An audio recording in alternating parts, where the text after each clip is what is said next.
আসসালামু আলাইকুম রহমতুল্লাহ বরকাত। আজকে 26/1/2026 জানুয়ারি মাস। অনেক ভাই প্রশ্ন করতেছেন ভিসার ব্যাপারে শেষ আপডেটটুকু কি জানুয়ারি মাসের। দেখেন, জানুয়ারি মাসে এ পর্যন্ত যতগুলো আপডেট আসছে, খারাপ আপডেট আসছে, ভালো কোনো আপডেট এখনও এই পর্যন্ত আসে নাই। 31,000 প্রবাসীর ভিসা ব্লক করা হয়েছে বর্তমানে ওমানে বিভিন্ন সমস্যার কারণে। কারোর ভিসা অনলাইন দেখাইতেছে না, কারো কোম্পানির লাইসেন্স অনলাইন দেখাইতেছে না, কারোর মানে এক একজনের এক এক সমস্যা। এই কারণে টোটাল পুরা সালতানাত ওমানে 31,000 প্রবাসীর ভিসা ব্লক বাতাইতেছে। মানে এগুলা ভিসা আর লাগবো না।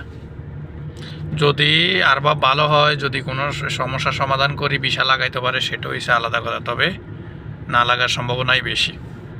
এটাই হলো বাস্তবতা। তো নতুন করে ভিসার কোনো আপডেট এই পর্যন্ত নাই। জানুয়ারি মাস কিন্তু শেষ হয়ে যেতেছে, আর আছে আর কয়দিন। অনেক ভাই কিন্তু এর আগে কিন্তু বলছে যে জানুয়ারি মাসে ভিসা খুলে দিবে। আসলে ভাই এগুলো হলো মানুষের মুখের কথা, বাস্তবতা ভিন্ন। ঠিক আছে, বাস্তবতা জিনিসটা হইলো ভিন্ন। ভিসা খোলার ব্যাপারে এখনো কোনো সিদ্ধান্ত আসে নাই। এই মুহূর্তে মানে সারালা কিন্তু অনেক লোকের সংকট, কিন্তু বাস্তবতা হলেও আমাদেরকে মেনে নিতে হবে যে বাংলাদেশের ভিসা কিন্তু এখনও খোলার ব্যাপারে কোনো সিদ্ধান্ত আসে নাই।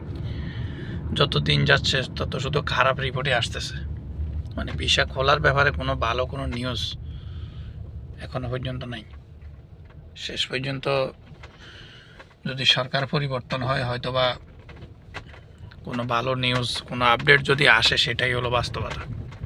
তবে এই পর্যন্ত, এখন পর্যন্ত আজকে জানুয়ারি মাসের 26 তারিখ, এখন পর্যন্ত ভালো কোনো নিউজ আপডেট আপাতত নাই। তো আশা করি সবাই ভালো থাকবেন।